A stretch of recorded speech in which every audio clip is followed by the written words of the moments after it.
ತೋಟಗಾರಿಕೆ, ಹೈನುಗಾರಿಕೆ, ಜೇನು ಅಣಬೆ, ರೇಷ್ಮೆ, ಮೀನು, ಹಸಿರು ಮೇವು, ಅರಣ್ಯ ಮರಗಳು, ಸಮಗ್ರ ಕೃಷಿಯನ್ನು ನಮಗುಣಪಡಿಸುವ ಕೃಷಿ ದರ್ಶನ. ಕೃಷಿ ದರ್ಶನ, ಕೃಷಿ ದರ್ಶನ, ಓಹೋ ಕೃಷಿ ದರ್ಶನ.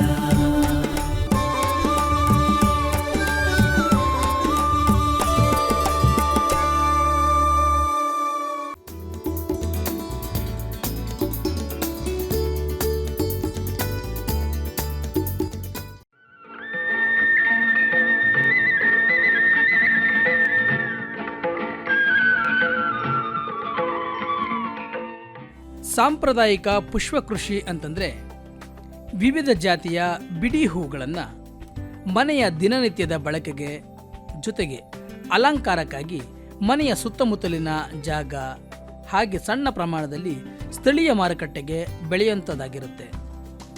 ಆದರೆ ವಾಣಿಜ್ಯ ಪುಷ್ಪಕೃಷಿ ಸ್ಥಳೀಯ ಮತ್ತು ಅಂತಾರಾಷ್ಟ್ರೀಯ ಮಾರುಕಟ್ಟೆಯಲ್ಲಿ ಬೇಡಿಕೆಗೆ ಅನುಗುಣವಾಗಿ ಕತ್ತರಿಸುವ ಹೂಗಳನ್ನು ಆಧುನಿಕ ಬೇಸಾಯ ಪದ್ಧತಿಗಳನ್ನು ಅಳವಡಿಸಿಕೊಂಡು ಹೆಚ್ಚು ವಿಸ್ತೀರ್ಣದಲ್ಲಿ ಬೆಳೆಯತಕ್ಕಂಥದ್ದಾಗಿರುತ್ತೆ.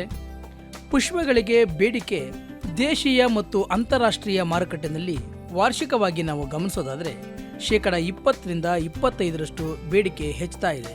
ಭಾರತದಲ್ಲಿ ವಿವಿಧ ಪುಷ್ಪಗಳನ್ನು ಸುಮಾರು 1 ಲಕ್ಷ ಹೆಕ್ಟೇರ್ ಪ್ರದೇಶದಲ್ಲಿ ಬೆಳೆಯಲಾಗ್ತಾ ಇದ್ದು, ಕರ್ನಾಟಕವು ಪುಷ್ಪ ಕೃಷಿಯಲ್ಲಿ ದೇಶದಲ್ಲಿಯೇ ಮೊದಲನೇ ಸ್ಥಾನದಲ್ಲಿದೆ. ವಿವಿಧ ಜಾತಿಯ ಪುಷ್ಪಗಳನ್ನು ಹೊರಾಂಗಣದಲ್ಲಿ ಮತ್ತು ಹಸಿರು ಮನೆಗಳಲ್ಲಿ ಸುಮಾರು 25 ಲಕ್ಷಕ್ಕೂ ಹೆಚ್ಚು ಹೆಕ್ಟೇರ್ ಪ್ರದೇಶದಲ್ಲಿ ನಮ್ಮ ರಾಜ್ಯದಲ್ಲಿ ರೈತ ಬಾಂಧವರು ಬೆಳೆದು ಹೆಚ್ಚಿನ ಲಾಭವನ್ನು ಗಳಿಸ್ಕೊಳ್ತಾ ಇದ್ದಾರೆ. ನಮ್ಮ ಸ್ಥಳೀಯ ವಾತಾವರಣವನ್ನು ಅನುಸರಿಸಿ ಮುಖ್ಯವಾಗಿ 2 ಬಗೆಯಲ್ಲಿ ಹೂಗಳನ್ನು ಹೊರಾಂಗಣದಲ್ಲಿ ಅಂದರೆ ಸೂರ್ಯನ ರಶ್ಮಿಯನ್ನು ಉಪಯೋಗಿಸಿಕೊಂಡು ಬಿಡಿ ಹೂವು ಮತ್ತು ಕತ್ತರಿಸಿದ ಹೂಗಳನ್ನು ಬೆಳೆಯತಕ್ಕಂಥ ರೈತ ಬಾಂಧವರಿದ್ದಾರೆ. ಬಿಡಿ ಹೂಗಳಲ್ಲಿ ಮುಖ್ಯವಾಗಿ ಮಲ್ಲಿಗೆ, ಕನಕಾಂಬರ, ಸೇವಂತಿಗೆ, ಆಸ್ಟರು ಈ ರೀತಿಯಾದಂತಹ ಹೂಗಳನ್ನು ನಾವು ಹೊರಾಂಗಣದಲ್ಲಿ ಬೆಳೆಯಬಹುದು. ಹಾಗೆ ಕತ್ತರಿಸಿದ ಹೂಗಳಿಗಾಗಿ ಹೊರಾಂಗಣದಲ್ಲಿ ಮುಖ್ಯವಾಗಿ ಮಾರುಕಟ್ಟೆಯಲ್ಲಿ ಹೆಚ್ಚು ಬೇಡಿಕೆ ಇರತಕ್ಕಂಥ ಗ್ಲಾಡಿಯೋಲಿಸಿಸ್, ಸುಗಂಧರಾಜ ಹೂವು, ಗುಲಾಬಿ ಹೂಗಳನ್ನು ನಾವು ಹೊರಾಂಗಣದಲ್ಲೂ ಬೆಳೆದು ಲಾಭವನ್ನು ಗಳಿಸಬಹುದಾಗಿರುತ್ತೆ. ಆದರೆ ಕತ್ತರಿಸಿದ ಹೂಗಳಿಗೆ ದೇಶೀಯ ಮತ್ತು ಅಂತಾರಾಷ್ಟ್ರೀಯ ಮಾರುಕಟ್ಟೆಯಲ್ಲಿ ಬೇಡಿಕೆ ಹೆಚ್ಚಾಗಿರೋದ್ರಿಂದ ಅದರ ಆಧಾರದ ಮೇಲೆ ಕಡಿಮೆ ಹಾಗೂ ಮಧ್ಯಮ ಖರ್ಚಿನ ಹಸಿರು ಮನೆಗಳನ್ನು ನಮ್ಮ ರೈತ ಬಾಂಧವರು ನಿರ್ಮಿಸಿಕೊಂಡು ಹೂವಿನ ಗಿಡಗಳಿಗೆ ಬೇಕಾದಂತಹ ಸೂಕ್ತವಾದಂತಹ ವಾತಾವರಣ ಕಲ್ಪಿಸಿಕೊಂಡು ಗುಲಾಬಿ, ಜರ್ಬೆರಾ, ಕಾರ್ನೇಷನ್ನು, ಆಂಥೋರಿಯಮ್ಮು, ಆರ್ಕಿಡ್ ಈ ಒಂದು ಜಾತಿಯ ಹೂಗಳನ್ನು ಬೆಳೆಯಬಹುದಾಗಿರುತ್ತೆ. ಮಲ್ಲಿಗೆಯಲ್ಲಿ ಹಲವಾರು ಜಾತಿಗಳಿದ್ದು ಈ ಪ್ರದೇಶಕ್ಕೆ ಸೂಕ್ತವಾಗಿ ಬರತಕ್ಕಂಥ ಪ್ರಭೇದಗಳು ಅಂತಂದರೆ ಕಾಕಡ ಮಲ್ಲಿಗೆ, ದುಂಡು ಮಲ್ಲಿಗೆ ಮತ್ತು ಸೂಜಿ ಮಲ್ಲಿಗೆ ಬಹಳ ಮುಖ್ಯವಾದಂತಹ ತಳಿಗಳಾಗಿರುತ್ತವೆ. ಮಲ್ಲಿಗೆ ಒಂದು ಬಹುವಾರ್ಷಿಕ ಬೆಳೆಯಾಗಿದ್ದು ಗಿಡ ನೆಟ್ಟಂತಹ 1 ವರ್ಷದ ನಂತರ ಇಳುವರಿ ಪ್ರಾರಂಭವಾಗಿ 15 ವರ್ಷದವರೆಗೆ ಆರ್ಥಿಕ ಇಳುವರಿಯನ್ನು ಈ ಒಂದು ಮಲ್ಲಿಗೆ ಕೊಡಬಲ್ಲದು. ಆರ್ಥಿಕ ದೃಷ್ಟಿಯಿಂದ ರೈತರು ಅವರಲ್ಲಿ ದೊರೆಯತಕ್ಕಂಥ ಸಂಪನ್ಮೂಲಗಳನ್ನು ಆಧರಿಸಿಕೊಂಡು ಅರ್ಧ ಎಕರೆಯಿಂದ 1 ಎಕರೆ ಪ್ರದೇಶದಲ್ಲಿ ಗಿಡಗಳನ್ನು ನೆಟ್ಟು ಆದಾಯವನ್ನು ಪಡೆಯಬಹುದಾಗಿರುತ್ತೆ. ಪ್ರತಿ ಎಕರೆಗೆ 3-4 ಟನ್ಗಳಷ್ಟು ಇಳುವರಿಯನ್ನು ಪಡೆಯೋದಕ್ಕೆ ಸಾಧ್ಯವಿರುತ್ತೆ. ಇನ್ನು ಕೆಲವು ರೈತ ಬಾಂಧವರು ಕನಕಾಂಬರವನ್ನು ಒಂದು ವಾರ್ಷಿಕ ಬೆಳೆಯಾಗಿ ಬೆಳೀತಾ ಇದ್ದಾರೆ. ಬಿಡಿ ಹೂಗಳಿಗಾಗಿ ಈ ಒಂದು ಬೆಳೆಯನ್ನು ಬೆಳೆಯಬಹುದಾಗಿರುತ್ತೆ. ತಂಪಾದ ತಿಂಗಳುಗಳಲ್ಲಿ ಚೆನ್ನಾಗಿ ಹೂವನ್ನು ಕೊಡುತ್ತೆ. ಈ ಹೂವಿನ ಮುಖ್ಯ ತಳಿಗಳು ಅಂತಂದರೆ ಸೌಂದರ್ಯ, ಹಳದಿ, ಕೇಸರಿ ಇತ್ಯಾದಿ ಹೂಗಳ ತಳಿಗಳನ್ನು ನಾವು ಕಾಣಬಹುದಾಗಿರುತ್ತೆ. ಸೌಂದರ್ಯ ತಳಿ ಬೇರು ಕೊಳೆ ರೋಗ ನಿರೋಧಕ ಶಕ್ತಿಯನ್ನು ಹೊಂದಿದ್ದು ಹೆಚ್ಚು ಬೇಡಿಕೆ ಇರತಕ್ಕಂಥ ತಳಿಯಾಗಿರುತ್ತೆ. ಈ ಬೆಳೆಯನ್ನು ಸಸಿಗಳ ಕಾಂಡದ ತುಂಡು ಮತ್ತು ಬೀಜಗಳನ್ನು ಬಳಸಿ ಸಸ್ಯ ಅಭಿವೃದ್ಧಿಯನ್ನು ನಾವು ಮಾಡಬಹುದು. ಪ್ರತಿ ಎಕರೆಗೆ ಸುಮಾರು 10-11 ಸಾವಿರ ಗಿಡಗಳು ಬೇಕಾಗುತ್ತವೆ. ಇಳುವರಿ ಸುಮಾರು 2 ಟನ್ಗಳು. ಎರಡನೆಯದಾಗಿ ಸೇವಂತಿಗೆ ನಮ್ಮ ರಾಜ್ಯದ ಪ್ರಮುಖವಾದಂತಹ ಒಂದು ವಾಣಿಜ್ಯ ಬೆಳೆ. ಸೇವಂತಿಗೆಯನ್ನು ಮೃದುಕಾಂಡದ ತುಂಡುಗಳನ್ನು ಹಾಗೆ ಕಂದುಗಳನ್ನು ಉಪಯೋಗಿಸಿಕೊಂಡು ಕೃಷಿಯನ್ನು ಮಾಡಬಹುದಾಗಿರುತ್ತೆ. 1 ಎಕರೆಗೆ 50,000 ಕಂದುಗಳು ಅಥವಾ ಕಾಂಡದ ತುಂಡುಗಳ ಅವಶ್ಯಕತೆ ಇದ್ದು ಎಕರೆಗೆ 4-6 ಸಾವಿರ ಕೆಜಿಗಳಷ್ಟು ಇಳುವರಿ ಹೂಗಳನ್ನು ನಾವು ನಿರೀಕ್ಷಿಸಬಹುದಾಗಿರುತ್ತೆ. ಈ ಬಗ್ಗೆ ತಮಗೆ ಇನ್ನೂ ಹೆಚ್ಚಿನ ಮಾಹಿತಿ ಬೇಕಾದರೆ ತಮ್ಮ ಸಮೀಪದ ತೋಟಗಾರಿಕೆ ಇಲಾಖೆಯ ಅಧಿಕಾರಿಗಳನ್ನು ಸಂಪರ್ಕ ಮಾಡಿ ಹೆಚ್ಚಿನ ಮಾಹಿತಿಯನ್ನು ಪಡ್ಕೊಳ್ಬಹುದಾಗಿರುತ್ತೆ.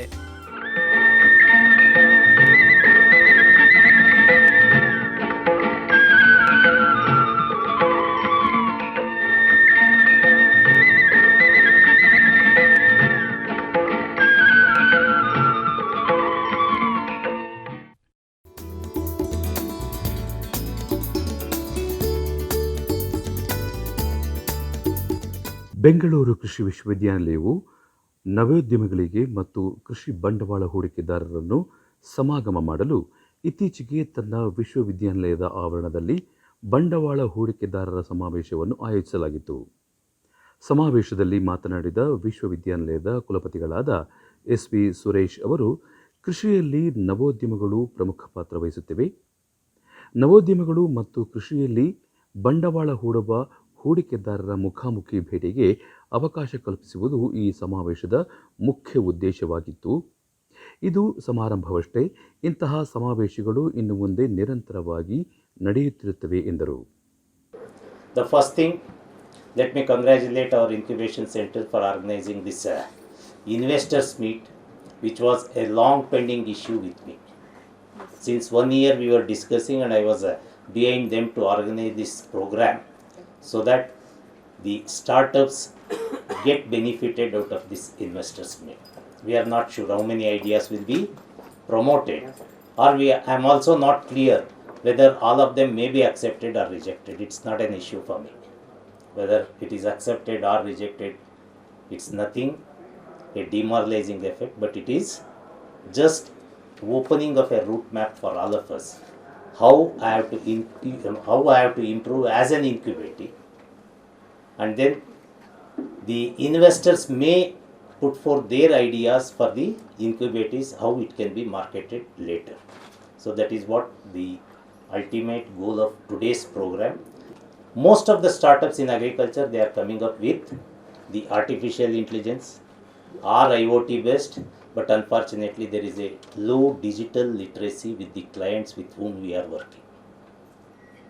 That low digital literacy is making difficult for the agri startups to promote their business with the farming community. The technologies are the products which may be helpful to which constitute about 85% of the farming community. There is a huge opportunity for us, provided if you slightly change your ideas. Now you are thinking of making it applicable for the big farmers where they can afford it, but unfortunately the marginal and small farmers, who constitute the major chunk in farming community, needs these kinds of startups, but unfortunately because of the cost and also the low literacy rate with the digital technologies, the people are declined of an opportunity of making use of it. So we have a big opportunity in farming sector where we can also work with this, and this digital based, most of them digital based, but we are not looking for the other sector called the secondary agriculture. There is a huge scope for secondary agriculture where the products in the field of processing and value addition, along with the branding and marketing also, there is a huge opportunity for all of us, but most of them are looking for the enhancement of the production. Now no more we are talking about the production, it is the productivity that we are catching up, but we have already achieved the self-sufficiency in food grain production, but along with food security, the next aspect for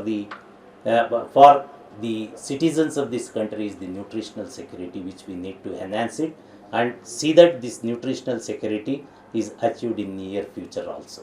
So in this direction, you kindly look for it.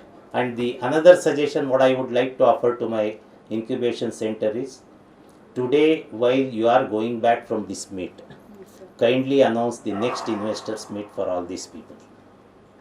You tell them that another maybe 3 months later we will have one more investors meet, because these are the learning process here.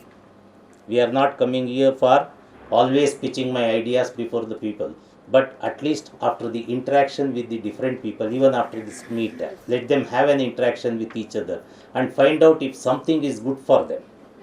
and maybe let them refine their ideas, come back in another 3 months. You make it as a regular program of incubation center. Once in 3 months, you have to notify the dates for conducting this investors meet, and you need not have to worry about the collaborators, sponsors, anything for conducting this meet. The university is ready to host once in 3 months this investors meet. It's not that the product that you need to invest or the pitch for the investors now. If there is some idea, that can also be pitched. Let them find out the mentor here. Let them also find out the investors even to start that startup. It's not necessarily that only after getting the product you have to find out the investors, because even nurturing that idea is also very important for all of us. So kindly you place that idea also before the people. If you have something that you in your mind that you want to find out, or if you want to come out with some product in the later stages, even that idea can also be pitched, and if somebody is interested, let them pick it up and mentor them, and also provide the investment for them to come out or work on the idea. Or sometimes it may fail. It's an investment. That's why we say that it is an investment on the idea itself, and find out whether it is feasible to come out with a product. So that is what I am interested in it. So kindly make it at least 4 investors meet in a year, once in 3 months, and the date should also be notified in consultation with everybody, so that the people can well in advance they will get prepared for it, and also you publicize in outside this campus also, so that the rest of the people will also be benefited. So university is very keen in promoting these agri startups, and also the agri incubation center. Now we have already 33 are incubated, I believe. 77 total, now 45 are there. 45 are incubated right in the agricultural university, and now we are trying to expand it. At least minimum 100 incubators has to be provided the required logistics and other infrastructure facilities in the university, for which we are trying to get funding from outside. And if it materializes, probably in another 1 year, we are sure that we can get around 100 incubators in the campus. So with this, I congratulate our the incubation center and also the other collaborators and sponsors for this program. ಈಗಾಗಲೇ ಸ್ಥಾಪಿತವಾಗಿರುವ ಕೃಷಿ ಇನ್ಸ್ಟಿಬೇಷನ್ centre ಅಡಿಯಲ್ಲಿ ಹಲವಾರು ಸ್ಟಾರ್ಟ್ಅಪ್ಗಳು ಕೆಲಸ ಮಾಡುತ್ತಿವೆ. Secondary ನಿರ್ದೇಶನಾಲಯದಲ್ಲಿ ಬಂಡವಾಳ ಹೂಡಿಕೆಗೆ ಹಲವಾರು ಅವಕಾಶಗಳಿವೆ ಎಂದು ವಿಶ್ವವಿದ್ಯಾನಿಲಯದ ಕುಲಸಚಿವರಾದ ಡಾಕ್ಟರ್ ನಾರಾಯಣಸ್ವಾಮಿ ತಿಳಿಸಿದರು. And also the startups in these sectors, initially they too have struggled. And they have crossed all these struggles and they have sustained because of their persistent efforts. But in agriculture, the efforts to promote the startups in agriculture is very, very meager, and the people, they are reluctant to invest in agriculture. They are reluctant to invest in agriculture because agriculture is a very complex process, and it is not only affected by several the man-made factors, even the natural phenomena. They determine the productivity and the quality of the the agriculture produce. Therefore, in this occasion, I request all the promoters and also the investors to look into the agriculture sector, because this is the biggest, oldest and the highly required the sector for investment. So I request all of you to consider the sector which can sustain forever is the agriculture sector.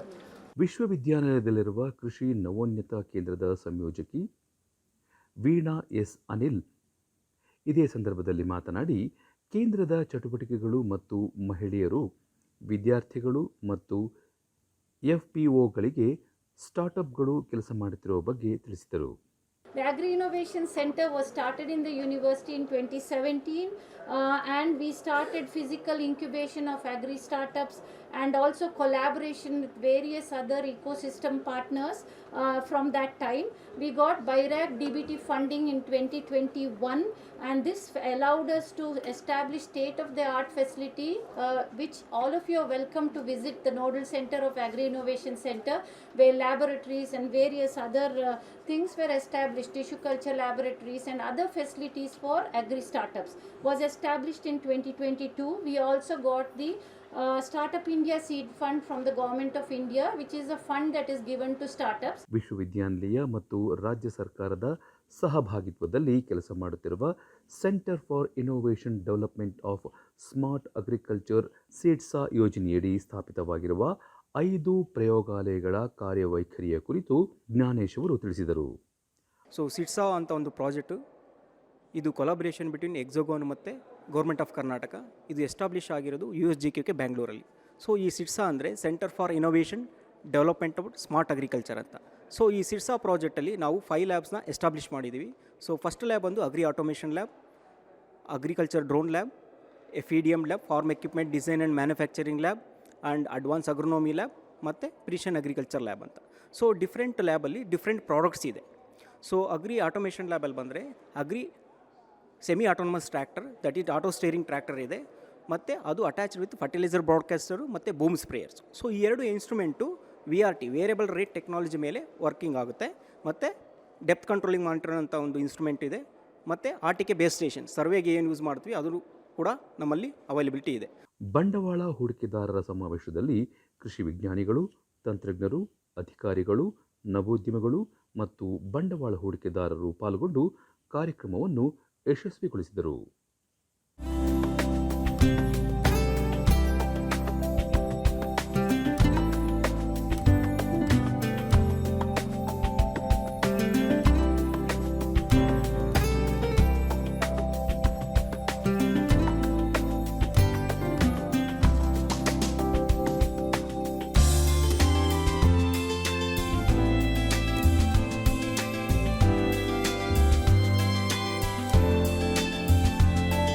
ಕೃಷಿ ವಿಶ್ವವಿದ್ಯಾನಿಲಯ ಬೆಂಗಳೂರು ಈ ದಿನ ಕೃಷಿ ವಿಶ್ವವಿದ್ಯಾನಿಲಯದಲ್ಲಿ investors meet ಅಂದರೆ ಬಂಡವಾಳ ಹೂಡಿಕೆದಾರರ ಸಮಾವೇಶವನ್ನು ಏರ್ಪಡಿಸಿದೆ. ಇದರಲ್ಲಿ ಭಾಳ ಪ್ರಮುಖವಾದಂಥದ್ದು ಅಂದರೆ ಈಗೆಲ್ಲ ತಮಗೆ ಗೊತ್ತಿದೆ, ಕೃಷಿಯಲ್ಲಿ ನವೋದ್ಯಮಗಳು ಭಾಳ ಪ್ರಮುಖವಾದಂಥ ಪಾತ್ರವನ್ನು ವಹಿಸ್ತಾ ಇದ್ದಾವೆ. ಕೃಷಿಯಲ್ಲಿ ಹಲವಾರು ಆವಿಷ್ಕಾರಗಳನ್ನು ಮಾಡ್ತಾ ಇರುವಂಥ ಈ ನವೋದ್ಯಮಗಳು ಅದನ್ನು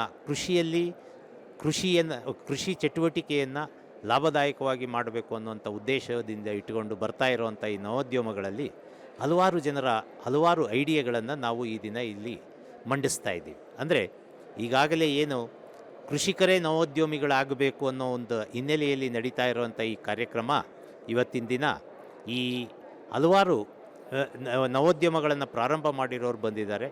ಅವರು ತಮಗೆ ಬಂದಿರುವಂಥ ಐಡಿಯಾಸನ್ನು ಇವತ್ತು ಇನ್ವೆಸ್ಟರ್ಸ್ ಮುಂದೆ ಮಂಡಿಸಲಿದ್ದಾರೆ. ಮತ್ತು ಅವರು ತಯಾರು ಮಾಡಿರುವಂಥ ಪ್ರಾಡಕ್ಟ್ಗಳನ್ನು, ವಸ್ತುಗಳನ್ನು ಸಹ ಇವತ್ತು ಬಂಡವಾಳ ಹೂಡಿಕೆದಾರರ ಮಧ್ಯೆ ಅದನ್ನು ಮಂಡಿಸ್ತಾ ಇದ್ದಾರೆ. ಇವತ್ತಿನ ದಿನ ಈ ಏನು ಐಡಿಯಾಸನ್ನು ಪ್ರೆಸೆಂಟ್ ಮಾಡ್ತಾ ಇದ್ದಾರೆ, ಮತ್ತು ಹೂಡಿಕೆದಾರರು ಯಾವ ಐಡಿಯಾಸನ್ನು ಮತ್ತು ಪ್ರಾಡಕ್ಟ್ಗಳನ್ನು ಪ್ರಮೋಟ್ ಮಾಡಲಿಕ್ಕೆ ಮೆಂಟರ್ಶಿಪ್ಪನ್ನು ಮತ್ತು ಇನ್ವೆಸ್ಟ್ಮೆಂಟನ್ನು ಈ ಒಂದು ಸಮಾವೇಶದಲ್ಲಿ ನಾವು ಅರೇಂಜ್ ಮಾಡಿಕೊಡ್ತಾ ಇದ್ದೀವಿ.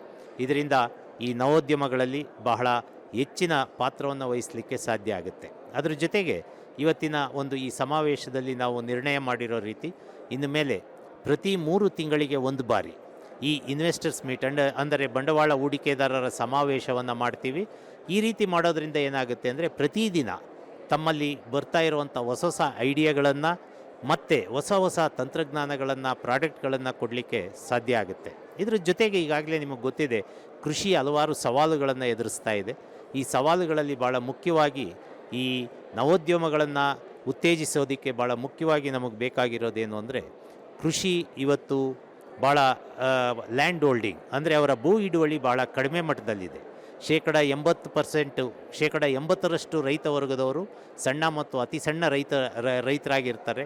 ಅವರಿಗೆ ಈ ರೀತಿಯಾದಂಥ ತಂತ್ರಜ್ಞಾನಗಳನ್ನು ಮತ್ತು ವಸ್ತುಗಳನ್ನು ಕೃಷಿಯಲ್ಲಿ ಬಳಸೋದು ಹೆಚ್ಚು ಬಂಡವಾಳವನ್ನು ಆಕರ್ಷಿಸುತ್ತೆ. ಅಂಥ ಸಮಯದಲ್ಲಿ ಅದರ ಅಳವಡಿಕೆ ಕಡಿಮೆ ಆಗುತ್ತೆ. ಆ ನಿಟ್ಟಿನಲ್ಲಿ ಮತ್ತು ಕೃಷಿಯಲ್ಲಿ ಇವತ್ತಿನ ದಿನ ಕೃಷಿ ಕೂಲಿ ಕಾರ್ಮಿಕರ ಲಭ್ಯತೆ ಭಾಳ ಕಡಿಮೆ ಆಗ್ತಾ ಇರೋದ್ರಿಂದ ಕೃಷಿ ಚಟುವಟಿಕೆಗಳನ್ನು ಸರಿಯಾದ ಸಮಯದಲ್ಲಿ ಮಾಡಲಿಕ್ಕಾಗದೆ ರೈತರು ನಷ್ಟವನ್ನು ಅನುಭವಿಸ್ತಾ ಇದ್ದಾರೆ.